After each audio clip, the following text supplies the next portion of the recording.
চট্টগ্রামে ৫ টন লোহার স্ক্র্যাপসহ ৭ চোর আটক করেছে কোস্টগার্ড। ভোরের কাগজের প্রকাশনা বন্ধ ঘোষণা। খুলনায় ছুরিকাঘাতে যুবদল নেতা নিহত, আটক ২। র্যাব, পুলিশ ও আনসারের নতুন পোশাক নির্ধারণ। সেন্ট মার্টিনে জনসচেতনতা বৃদ্ধির লক্ষ্যে অগ্নি নির্বাপনী মহড়ার আয়োজন করেছে বাংলাদেশ কোস্টগার্ড। চ্যানেল পূর্ব বাংলার শিরোনাম শুনলেন, এখন বিস্তারিত।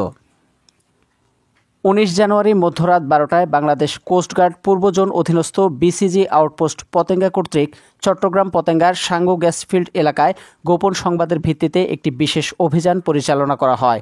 অভিযান চলাকালীন সাঙ্গু গ্যাসফিল্ড হতে সরকারি সম্পদ চুরির সময় চুরির কাজে ব্যবহৃত একটি কাটিং মেশিন, ৬টি গ্যাস সিলিন্ডার, ২টি লোহার মই, একটি হ্যান্ড লিভার, একটি কাঠের বোট, একটি লাইফ বোট ও ৫ টন চুরিকৃত লোহার স্ক্র্যাপসহ ৭ জন দুষ্কৃতিকারীকে আটক করা হয়। আটককৃত দুষ্কৃতিকারীরা হলেন মোহাম্মদ মফিজ, মোহাম্মদ সোহেল উদ্দিন, মোহাম্মদ সজীব ফরাজি, বিভিন্ন জেলার বাসিন্দা বলে জানা যায়। দৈনিক ভোরের কাগজ প্রকাশনা বন্ধ ঘোষণা করা হয়েছে। সোমবার ২০ জানুয়ারি পত্রিকাটির মালিকপক্ষ একটি নোটিশের মাধ্যমে প্রকাশনা বন্ধের ঘোষণা দেয়। ভোরের কাগজের দায়িত্বশীল একাধিক সংবাদকর্মী বিষয়টি নিশ্চিত করেছেন। জানা গেছে, গত কয়েকদিন ধরেই ভোরের কাগজের কিছু সংবাদকর্মী অষ্টম ওয়েজ বোর্ড অনুযায়ী বেতন দাবি এবং তাদের নিয়োগের তারিখ থেকে বকেয়া পরিশোধের জন্য আন্দোলন করছিলেন। রোববার ১৯ জানুয়ারি সংবাদকর্মীদের একটি অংশ সাংবাদিক ইউনিয়নের নেতাদের নিয়ে ভোরের কাগজের প্রধান কার্যালয়ের সামনে মানববন্ধন করেন। এর পরিপ্রেক্ষিতে আজ ভোরের কাগজের মালিকপক্ষ একটি নোটিশ জারি করে। দুর্বৃত্তদের ছুরিকাঘাতে খুলনা মহানগরীর ২১ নং ওয়ার্ড যুবদলের সাবেক সহসভাপতি মানিক হাওলাদার নিহত হয়েছেন।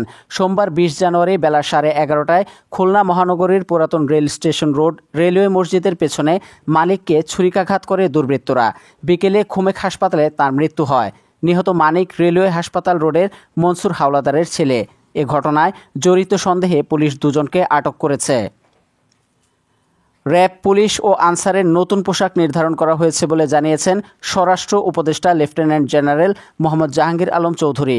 সোমবার ২০ জানুয়ারি সচিবালয়ে আইনশৃঙ্খলা সংক্রান্ত উপদেষ্টা কমিটির বৈঠকে নতুন রঙের পোশাক নির্ধারণ করা হয়।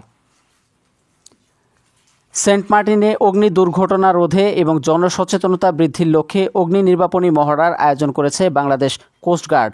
সোমবার ২০ জানুয়ারি ২০২৫ তারিখ বিকেলে কোস্টগার্ড সদর দপ্তরের মিডিয়া কর্মকর্তা লেফটেন্যান্ট কমান্ডার মোহাম্মদ সিয়ামুল হক এ তথ্য জানান। তিনি বলেন, গত ১৪ জানুয়ারি ২০২৫ তারিখ রাত ৩টায় সেন্ট মার্টিন দ্বীপে একটি ভয়াবহ অগ্নিকাণ্ডের ঘটনা ঘটে। ফলশ্রুতিতে বিচ ভ্যালি ইকো রিসোর্ট সম্পূর্ণ পুড়ে যায় এবং শায়রি ইকো রিসোর্টের কিছু অংশ আগুনে পুড়ে ক্ষতিগ্রস্ত হয়। এরূপ অগ্নি দুর্ঘটনা রোধে এবং সেন্ট মার্টিন দ্বীপে বসবাসরত সকল রিসোর্ট মালিক ও স্থানীয় জনগণের সচেতনতা বৃদ্ধির নিমিত্তে আজ ২০ জানুয়ারি ২০২৫ তারিখ সোমবার সকাল 10টা হতে দুপুর 12টা পর্যন্ত বাংলাদেশ কোস্টগার্ড, জাহাজ Tajuddin, BCG station Saint Martin ও ফায়ার সার্ভিসের সমন্বয়ে যৌথভাবে বিসিজি স্টেশন মাঠ প্রাঙ্গণে অগ্নি নির্বাপনী মহড়া অনুষ্ঠিত হয়।